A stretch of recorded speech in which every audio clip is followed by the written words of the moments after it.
ஆத்ம நமஸ்தே to all. இந்த tarot ரீடிங்கில் இவ்வளோ நாள் நீங்கள் தான் உங்கள் நபர்கிட்ட உங்கள் காதலை வெளிப்படுத்திக்கிட்டே இருந்தீங்க. இனிமே உங்கள் நபர் உங்ககிட்ட அதே காதலை வெளிப்படுத்துவாங்களா? உங்கள் பர்சனுடைய மனசில் உங்களுக்கான இடத்த கொடுப்பாங்களா? அதை மனம் திறந்து உங்ககிட்ட சொல்லுவாங்களா இல்லையா? உங்கள் பர்சனுடைய மனசில் இப்போ என்னென்ன எண்ணங்கள் ஓடிக்கிட்டு இருக்கு, இதை பற்றியெல்லாம் டீட்டெயில்டாக இந்த ரீடிங்கில் நம்ம தெரிஞ்சுக்க போகிறோம். இந்த கார்டு எனர்ஜி கூட கனெக்ட் ஆகிறதுக்காக இந்த ரீடிங்கை நீங்கள் யாருக்காக பார்க்குறீங்களோ உங்கள் நபரை மனசில் நினச்சிட்டு கமெண்டில் டிவைன் லவ் டைப் பண்ணுங்கள். இந்த கார்டு எனர்ஜி கூட கனெக்ட் ஆயிருவீங்க. நம்ம சேனலுக்கு நீங்கள் இதான் ஃபஸ்ட் டைம் வரீங்கன்னா மறக்காமல் சப்ஸ்கிரைப் பண்ணிக்கோங்க. பக்கத்தில் இருக்கக்கூடிய பெல் பட்டனையும் கிளிக் பண்ணிக்கோங்க. அப்போ தான் நான் போடக்கூடிய வீடியோஸ் எல்லாமே உடனுக்குடன் உங்களுக்கு நோட்டிஃபிகேஷனில் வந்துக்கிட்டே இருக்கும். உங்களுக்கு எங்கிட்ட பர்சனலாக கிளாஸஸ் எடுத்துக்கணும் அல்லது உங்களுக்கு பர்சனல் டேரோ கார்டு ரீடிங் தேவைப்பட்டுச்சுன்னா இன்ஸ்டா அல்லது மெயிலில் காண்டாக்ட் பண்ணுங்கள். டீட்டெயில்ஸ் எல்லாமே உங்களுக்கு வீடியோ ஸ்க்ரீனில் வந்திருக்கும், செக் பண்ணிக்கோங்க. இப்போது இந்த ரீடிங்கில் நம்ம போகலாம். இந்த காதலில் எப்போவுமே நீங்கள் தான் அதிகமான அன்பை உங்கள் நபருக்கு கொடுத்துக்கிட்டே இருந்திருப்பீங்க. எதுக்கு எடுத்தாலும் அவங்க மேலே ஓவர் பொசசிவ் ஆகிறதா இருக்கட்டும், ஓவர் அன்பாக இருக்கிறதா இருக்கட்டும், எப்போவுமே உங்கள் நபருக்காக காத்துக்கிட்டே இருக்கிறதா இருக்கட்டும், உங்கள் வேலையில் ஃபோக்கஸ் பண்ணாமல் எப்போவுமே உங்கள் நபருக்காக பேசுகிறதுக்கான அந்த நேரங்களை ஒதுக்கி வச்சுட்டு உங்கள் நபருக்காக நீங்கள் காத்திருப்பீங்க. இந்த மாதிரி நிறைய விஷயங்கள் நீங்கள் உங்கள் நபருக்காக செஞ்சுருக்கீங்க. உங்கள் நபர் உங்களுக்கு செஞ்சதை விடையுமே அதிகமாக நீங்கள் செஞ்சுருக்கீங்க. உங்கள் நபருக்கு தேவையான பணம் கொடுக்குறதா இருக்கட்டும், அவங்க கஷ்டத்தில் இருக்கிறப்ப ஜுவல்ஸ் அடகு வச்சு அது பணத்தை கொடுக்குறதா இருக்கட்டும், இந்த மாதிரி நிறைய விஷயங்கள் நீங்கள் உங்கள் நபருக்காக செஞ்சுருக்கீங்க. ஆனால் உங்களுக்குள்ளாடி ஒரு கவலை இருக்குது, நான் என் நபருக்காக இவ்வளோ செஞ்சேனே, ஆனால் அவங்க மட்டும் ஏன் என் காதலை புரிஞ்சுக்காமல் இருக்காங்க, அவங்கக்கிட்ட நான் அன்பை தானே கேட்குறேன், காசு பணம் இது எதுவுமே எனக்கு பெருசாக தேவையில்லை, அவங்க என் கூட கொஞ்ச நேரம் பேசினாலே போதும், கொஞ்ச நேரம் எனக்காக அந்த டைமை கொடுத்தாலே போதும், நான் என்ன சொல்கிறேன்னு அதை காது கொடுத்து கேட்குறதுக்காச்சும் அந்த நேரத்தையாவது அவங்க தந்தாலே நான் ரொம்ப சந்தோஷமாக இருக்கேன் அப்படின்னு நீங்கள் நினைக்கிறீங்க. இனிமே இந்த காதலில் இவ்வளோ நாள் நீங்கள் தான் அன்பை அதிகமாக கொடுத்துருக்கீங்க. ஆனால் இனிமே எப்படி இருக்கும்னா அதே அன்பை நீங்கள் திரும்ப பெறுவீங்க. சரியா? உங்கள் ரெண்டு பேருக்கு இடையில இருக்கக்கூடிய அந்த அன்பு பரிமாற்றம் ஈக்குவலாக இருக்கும். நீங்கள் அதிகமாக லவ் எப்போவுமே உங்கள் நபருக்கு முதல்ல கொடுக்காதீங்க. ஏன்னா செல்ஃப் லவ் இங்கே ரொம்ப ரொம்ப முக்கியம். உங்களை நீங்கள் அதிகமாக லவ் பண்ணுங்கள். உங்களை தாண்டி ஒரு நபருக்கு நீங்கள் அந்த லவ்வை கொடுக்குறீங்க அப்படின்னா அந்த லவ்வை லிமிட்டாக நீங்கள் கொடுங்க. நீங்கள் நார்மலாக கொடுத்தாலே போதும். அதே மாதிரி அந்த அன்பு பல மடங்காக திரும்ப உங்களுக்கு கிடைக்கும். உங்களுடைய செல்ஃப் ரெஸ்பெக்ட்டு, உங்களுடைய செல்ஃப் லவ் எல்லாத்தையுமே இழந்து அவங்கக்கிட்ட தான் அந்த அன்பு இருக்குது, அவங்க என்கிட்ட பேசினா தான் நான் சந்தோஷமாக இருப்பேன் அப்படின்னு நீங்கள் இருக்கவே கூடாது. இதுதான் நீங்கள் பண்ணிகிட்ருக்கிற தப்பு. அதனால் முதல்ல இந்த தப்பை நீங்கள் திருத்திக்கோங்க. எப்போவுமே நீங்கள் உங்களுடைய செல்ஃப் லவ்வில் தான் அதிக கவனம் நீங்கள் செலுத்தணும். அவங்க பேசினாலும் நான் சந்தோஷமாக தான் இருக்கேன், பேசாட்டியும் நான் சந்தோஷமாக தான் இருக்கேன், இந்த மாதிரி நீங்கள் எப்போவுமே உங்களுடைய செல்ஃப் லவ்வில் மட்டும் அதிக கவனத்தை நீங்கள் கொடுக்கணும். அப்படி கொடுக்குறப்ப மட்டும்தான் நீங்கள் ரொம்ப ரொம்ப அட்ராக்ஷனான ஒரு பவராக தெரிவிங்க.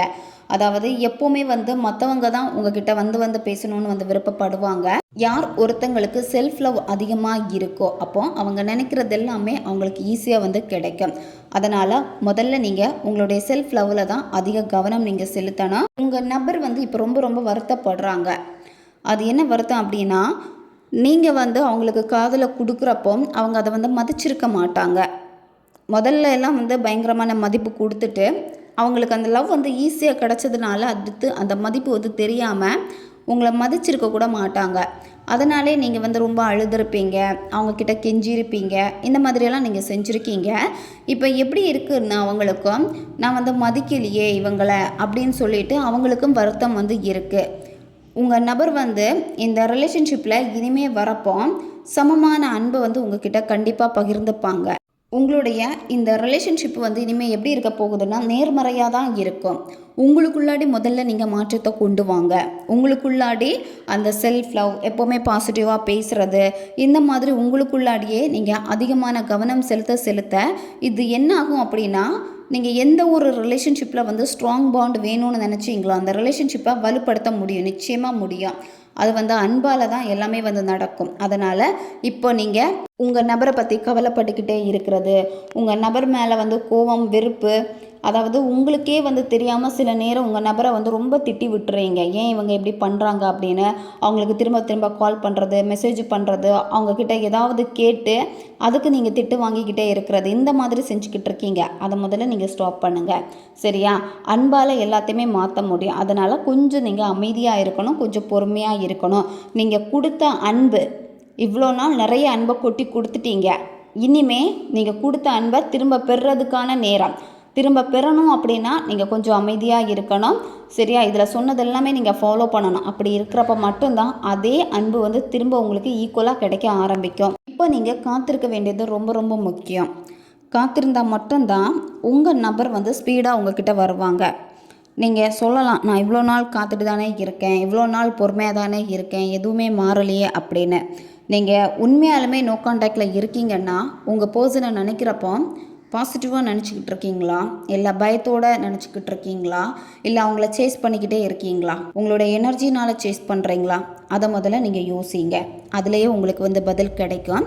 ஏன்னா இந்த இடத்துல உங்களுடைய சொந்த தேவைகளை தான் நீங்கள் கவனிக்கணும். ரீடிங்கில் வந்து தெளிவாக காட்டுது. இப்போ நீங்கள் உங்களுடைய சொந்த தேவைகளை மட்டும்தான் நீங்கள் கவனிக்கணும். நீங்கள் உங்கள் நபருக்கு அன்பை வந்து அளவுக்கு அதிகமாக கொடுத்துட்டீங்க. அளவுக்கு அதிகமாக கொடுத்தனால அது அவங்களுக்கு பெருசாக தெரியலை. ஒரு பழமொழி இருக்குது, அளவுக்கு மீறினால் அமிர்தம் நஞ்சு.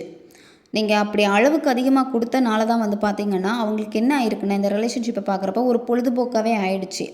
அதாவது உங்களுக்கு நபருக்கு வந்து பொழுது போகலைன்னா உங்ககிட்ட வந்து பேசுகிறது, அதாவது அந்த நேரத்தில் டைம் பாஸ் ஆகலைன்னா அந்த டைமில் உங்களை யூஸ் பண்ணிக்கிறது, இந்த மாதிரி பண்ணியிருக்காங்க. ஏன்னா நீங்கள் அவங்க மேலே அவ்வளோ அடிக்டடாக இருந்திருக்கீங்க. உங்கள் நபருக்கு அது புரிஞ்சிருக்கு, புரியாமையெல்லாம் கிடையாது. உங்களுடைய மனம் வந்து அவங்கள தான் அதிகமாக வந்து தேடி இருக்கு. அதனால் உங்கள் நபர் வந்து முழு அதிகாரத்தையும் அவங்க எடுத்துக்கிட்டாங்க. அவங்க சொல்கிற மாதிரி உங்களை ஆட்டி படைச்சிருக்காங்க.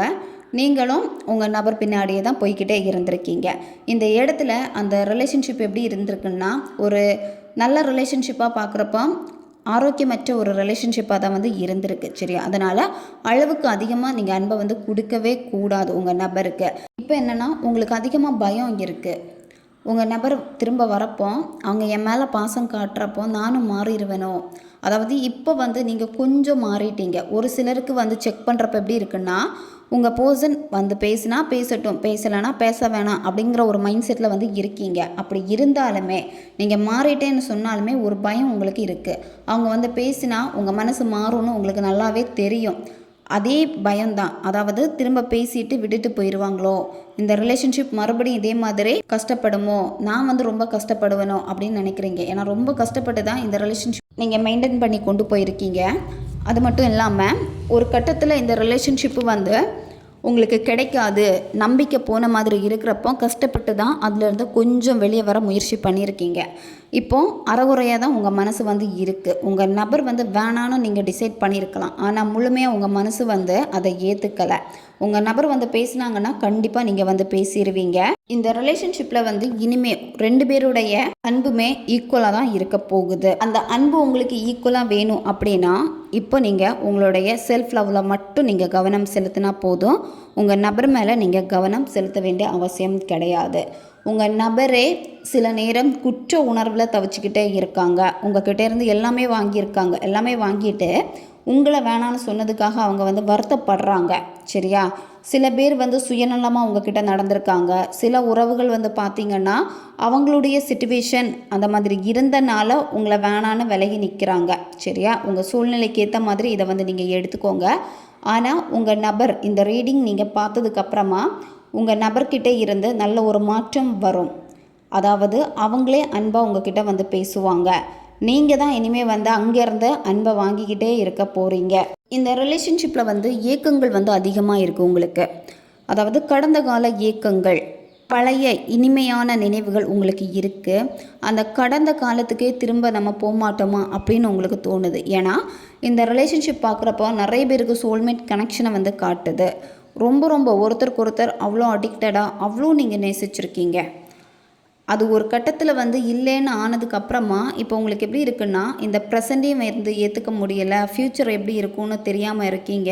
ப்ரெசண்டில் இந்த நபர் இல்லாத ஒவ்வொரு நொடியும் வந்து உங்களுக்கு மனசு அவ்வளோ ரணகலமாக வந்து இருக்குது. அதனால் அந்த இனிமையான கடந்த காலம் திரும்ப கிடைக்காதா அப்படிங்கிற ஒரு ஏக்கம் இப்போ உங்ககிட்ட அதிகமாக வந்து தெரியுது.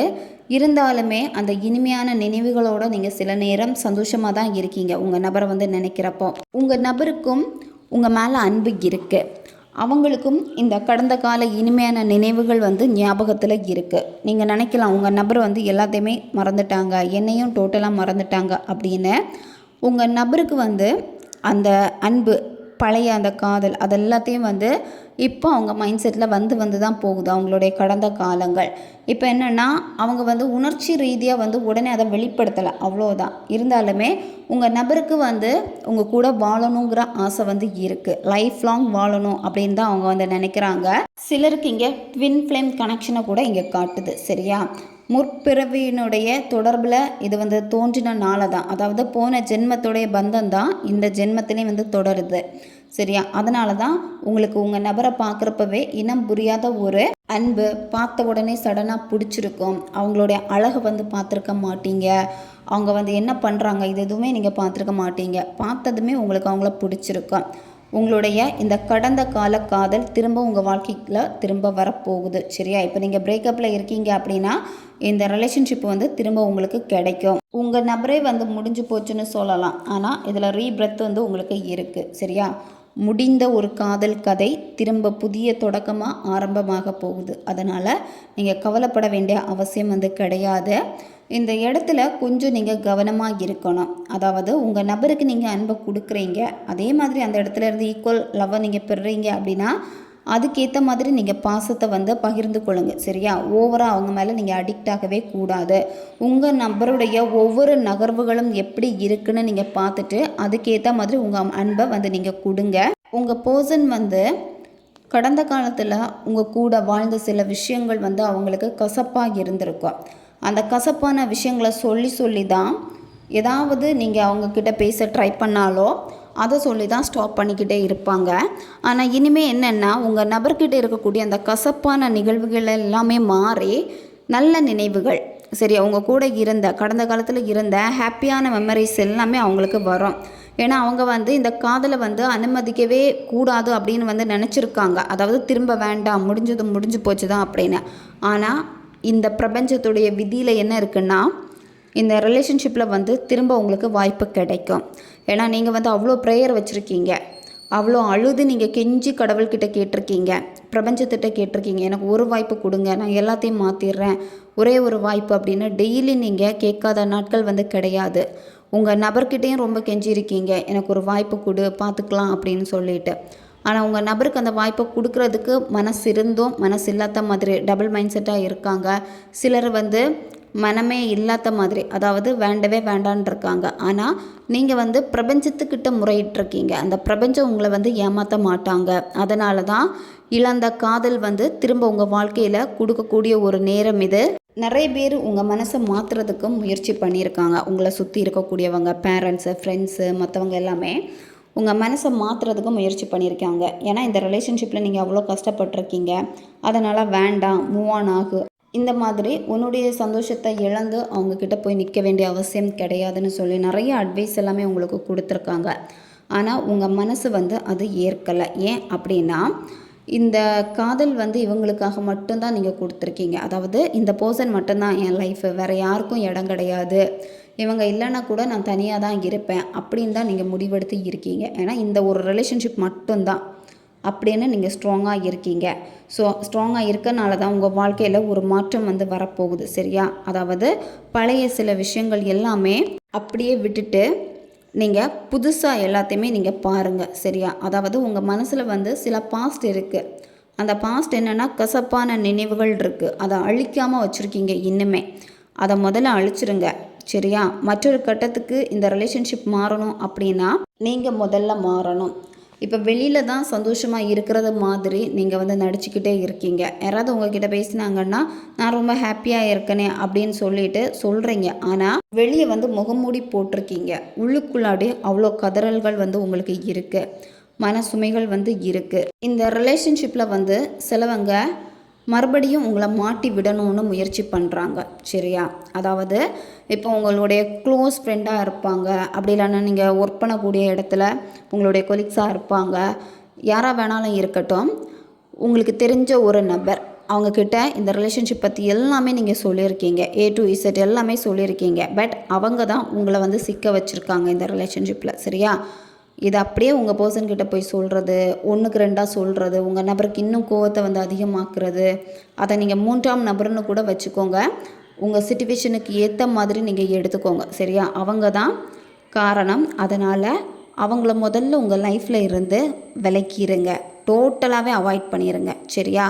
இந்த மாதிரி அந்த பர்சன் கூட மறுபடியும் எல்லாத்தையும் ஷேர் பண்ணிங்க அப்படின்னா திரும்பவும் இந்த ரிலேஷன்ஷிப்பில் வந்து அவங்க நல்லா கொண்டு போகணுன்னு உங்களுக்கு ஹெல்ப் பண்ண மாட்டாங்க, நாசமாக்கணும்னு தான் அவங்க வந்து நினைப்பாங்க. அதனால் ஒரு டைம் பட்டுட்டீங்க, மறுபடியும் அதே அடியை வந்து நீங்கள் திரும்ப பெறாதீங்க. உங்கள் பர்சன் இப்போ அவங்களுடைய லைஃப்பில் வந்து சில முடிவுகளை வந்து அவாய்ட் பண்ணிக்கிட்டே இருக்காங்க. அதுவும் அவங்க லைஃப்பில் இம்பார்ட்டண்ட்டாக இருக்கும். உங்கள் நபர் வந்து இப்போ கடந்த காலத்தை பற்றி தான் யோசிச்சுக்கிட்டே இருக்காங்க. இப்போ உங்கள் நபருக்கு சடனாக வீட்டில் வந்து மேரேஜ் விஷயங்கள் வந்து பேசியிருப்பாங்க, இல்லை மேரேஜ் ஃபிக்ஸ் பண்ணியிருப்பாங்க. அதுக்கு வந்து இவங்க நோ சொல்லியிருப்பாங்க, அவாய்ட் பண்ணுவாங்க அவங்கள. ஏன்னா உங்கள் நபருக்கு இந்த கடந்த காலம் உங்கள் கூட இருந்த மெமரிஸ் வந்து இன்னும் அவங்களுக்குள்ளாடி வந்து இருக்குது. உங்கள் நபரே வந்து நினச்சி வச்சுருப்பாங்க இந்த டைமில் வந்து உங்ககிட்ட பேசணும் அப்படின்னு. ஏன்னா அவங்க வந்து ஒரு டைம் வந்து அவங்களே வந்து ஃபிக்ஸ் பண்ணி வச்சுருக்காங்க. அவங்களுக்கு தோணுனா அந்த நாளில் வந்து உங்ககிட்ட வந்து பேசுவாங்க. சரி, அதனால் கொஞ்சம் நீங்கள் பொறுமையாக தான் வந்து இருக்கணும்.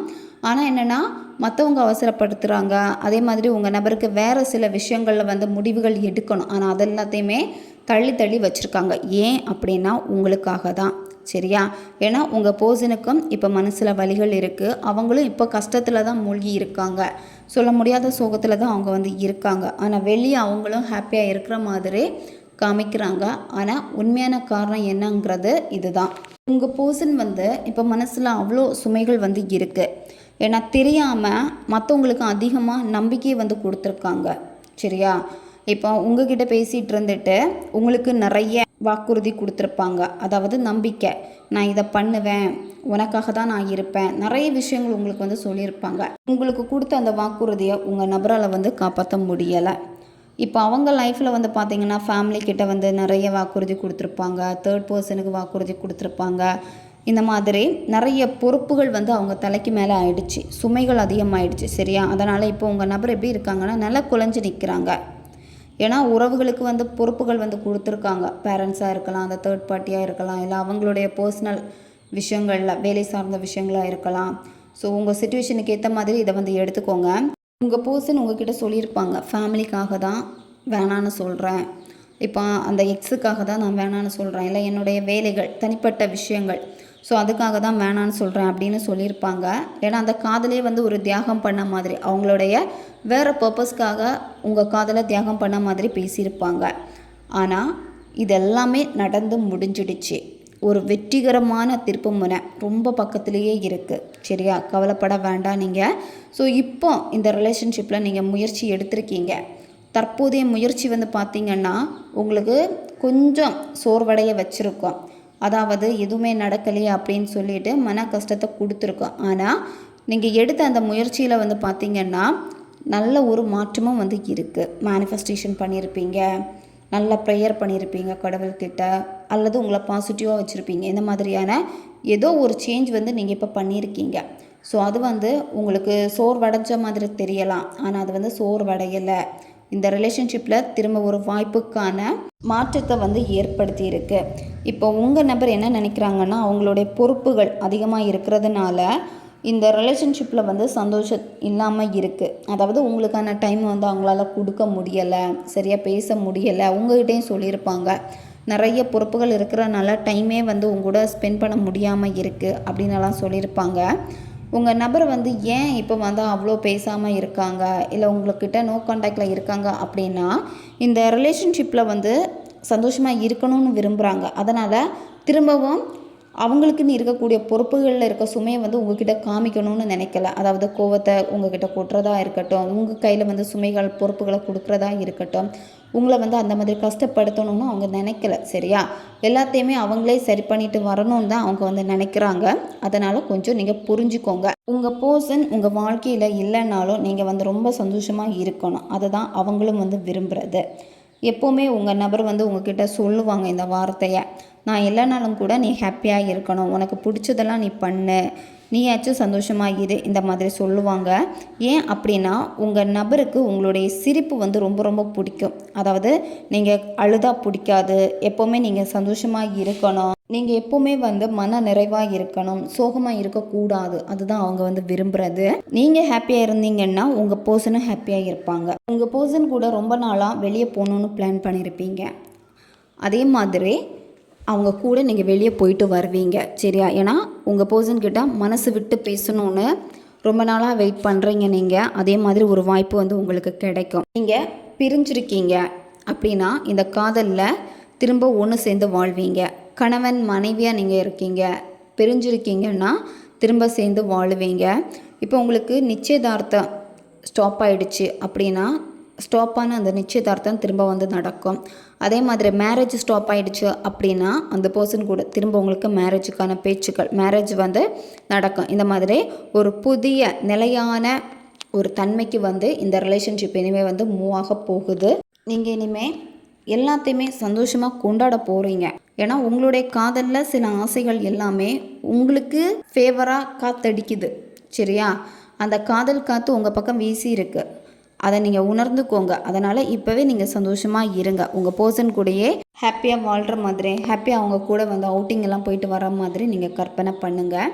உங்கள் 2 பேருடைய உலகமும் வேறு வேறையாக இருக்கலாம். ஆனால் உங்களுடைய கற்பனை, உங்களுடைய விஷுவலைசேஷனில் நீங்கள் என்ன நினைக்கிறீங்களோ அதை இன்னும் ஸ்ட்ராங்காக ஹாப்பியாக நினைங்க. உங்கள் நபர் கூட ஹாப்பியாக இருக்கிறது மாதிரி இந்த ரிலேஷன்ஷிப்பில் இருந்து உங்கள் நபரால் மூவ் ஆன் ஆகி போக முடியாது. ஏன் அப்படின்னா கடந்த கால லவ் இப்போ அவங்களுக்குன்னு சில மனவேதனைகள் வந்து இருக்குது. இருந்தாலுமே விட்டுட்டு போன இதே ரிலேஷன்ஷிப்பில் தான் உங்கள் நபர் வந்து நிற்பாங்க. சரியா?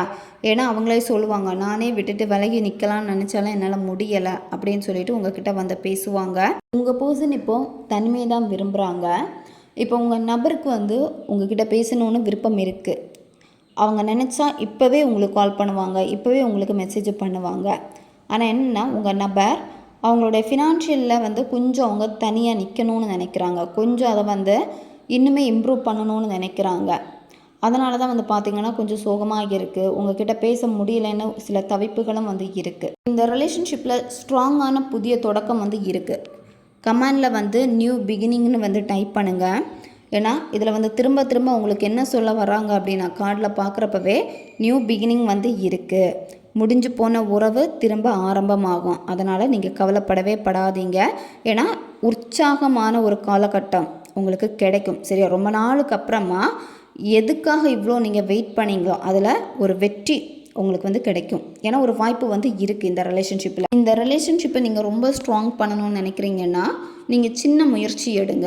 மேனிஃபெஸ்டேஷன். சரியா? நீங்கள் மேனிஃபெஸ்டேஷன் நீங்கள் பண்ணுங்கள். மேனிஃபெஸ்டேஷன் ஃபெயில் ஆகுதே, நடக்கலையே அப்படின்னா நீங்கள் கவலைப்பட வேண்டாம். நீங்கள் ஒரு சின்ன முயற்சி அது கண்டிப்பாக உங்களுடைய உறவை வந்து ரொம்ப ரொம்ப ஸ்ட்ராங் பண்ணி கொடுக்கும். உங்கள் நபர் வந்து சரியான தருணத்துக்கு தான் காத்திருக்காங்க உங்ககிட்ட பேசுகிறதுக்காக. சரியா? டக்குன்னு மனசு மாறி அவங்கக்கிட்ட இருந்து உங்களுக்கு ஒரு கால் அல்லது மெசேஜ் வந்து வரும். ஏன்னா அவங்களே வந்து இந்த ரிலேஷன்ஷிப் வேணும்னு வந்து நிற்பாங்க. உங்கள் பர்சனாக வரது வரைக்கும் கொஞ்சம் நீங்கள் வெயிட் பண்ணுங்கள். நீங்கள் பாசிட்டிவாக இருங்க, மேனிஃபெஸ்டேஷன் பண்ணுங்கள். ஓகே காய்ஸ், இதுதான் இந்த ரீடிங். இது வந்து ஜென்ரல் ரீடிங் தான். பொருந்தக்கூடிய விஷயங்களை மட்டும் எடுத்துக்கோங்க, மற்றதை விட்டுருங்க. உங்களுக்கு பர்சனல் டேரோ கார்ட் ரீடிங் தேவைப்பட்டுச்சுன்னா இன்ஸ்டா அல்லது மெயிலில் வந்து காண்டாக்ட் பண்ணுங்கள். அடுத்து ஒரு வீடியோ பதிவில் சந்திக்கலாம். நன்றி.